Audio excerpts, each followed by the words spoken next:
Hi, I'm Missy with On William Street, and we are here to help you become a more confident quilter, from the piecing to the quilting and everything in between. This week, we are going to share a tip on how to create perfect small circle appliques.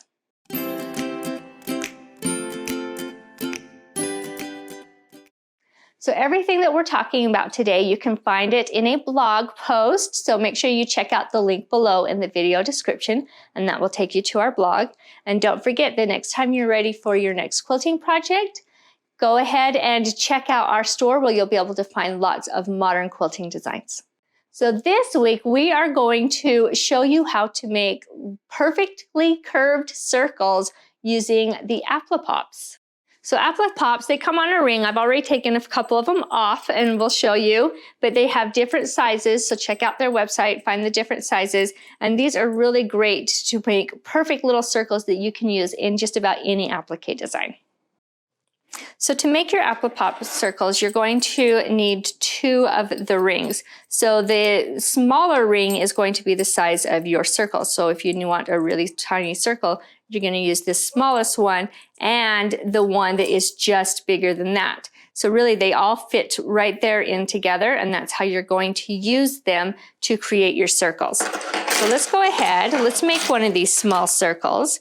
So for your fabric, you need to make sure that your fabric is big enough to cover the whole and some of the outside of this circle. I'm gonna cut my selvage off of this one as well. And then I'm going to, this portion of it I've learned is easier to do on a hard surface, and then we'll move over to the towel that we're using for our makeshift ironing board later. So now that we've got our piece, we're going to put our larger circle down. Set our fabric on top of that. Now, if you are using a print, make sure that you are doing your right side on top of that circle. And then we're going to take our smaller circle and we're going to press it in. So you can kind of see that it's pressed in. You can see the little bit of the fabric kind of fluttering up around. Then we need to go ahead and trim that. So when we're doing the smaller circles, we want to trim that a little more than 1/4 of an inch. The larger circles, I'm trimming that just right around the outside of this Applipop I have found works well.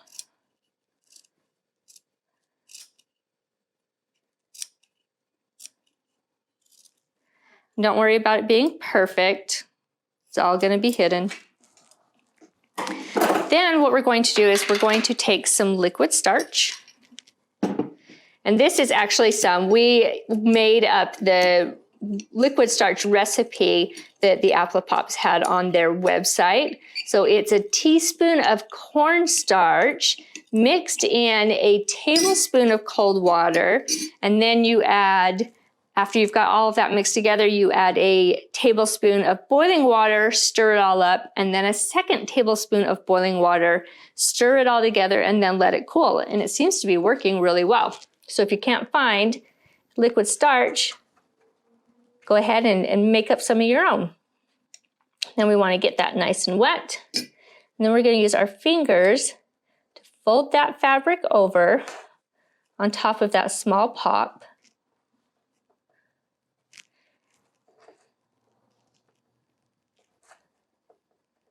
Get it nice and tight.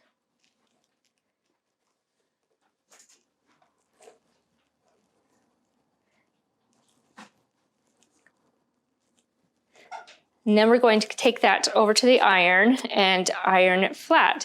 Now keep in mind, because these are metal, they're going to get warm. So we're going to use the iron to kind of press that in as well. Just don't burn your fingers as you're doing it. And pressing it in and making sure it's nice and as flat as you can make it is going to make sure that you don't have any weird little puckers or anything on the back side of your circle when you're finished.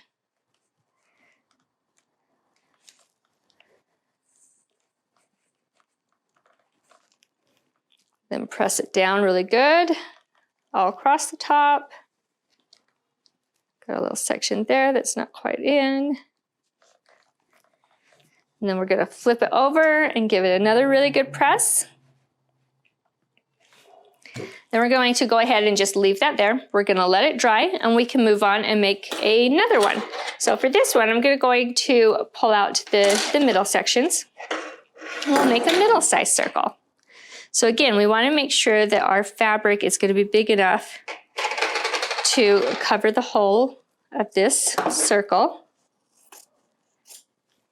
This one, I'll trim that when I trim everything out. So place it underneath. Make sure you're right sides together. If you're doing a print, you don't want to get your circle completed and then realize that your print is on the inside of your circle, not your outside. Okay, so for this one, because it's a little bit bigger, I went ahead, flipped it over, and I just trimmed around here. So that gives you about 1/4 of an inch, maybe a little bit more, but it seemed to work just fine.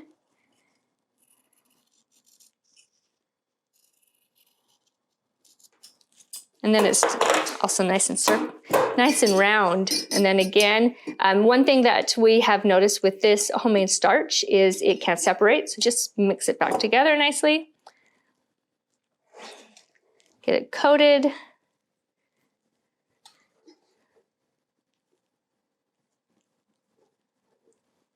Make sure you're on a surface that you don't mind if it gets a little bit wet and a little bit starchy. I'm going to fold those in.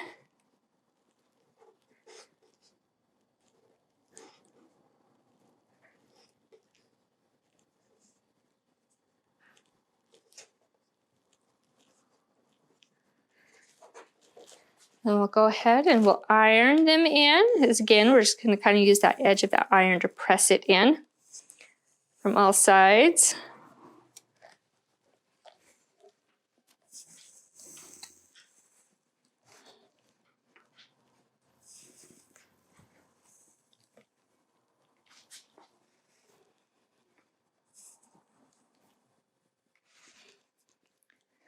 If you need to add more starch as you're going along, feel free to do that as well. But I think I can get this if I just manipulate it a little bit. I had it nice and starched.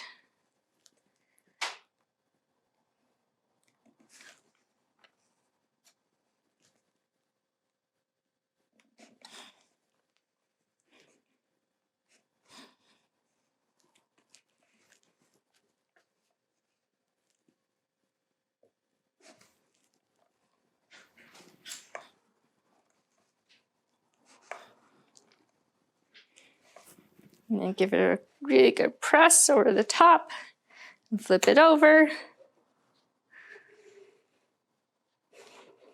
Okay, and then we're gonna let that one cool. This one should be cool now to handle, so you can just pop that little middle one out. We're gonna unfold it a little bit, just enough to get our template out. And then fold that back. Then we can just give it another press with the iron. We've got this perfect little round circle that we can use in any of our applique projects that we're doing. So don't forget, everything that we've talked about today you can find in our blog post. So the link for that is in the video description. And check out our shop for your next quilting project. You can find lots of really great modern patterns. And if you've liked this video, let us know, and don't forget to subscribe to our newsletter so that you can know every time we post a new video and know what we're doing at the time. We've got lots of fun projects and things planned throughout the year, so make sure you check that out. You can also follow us on Instagram and Facebook, and we will see you next week.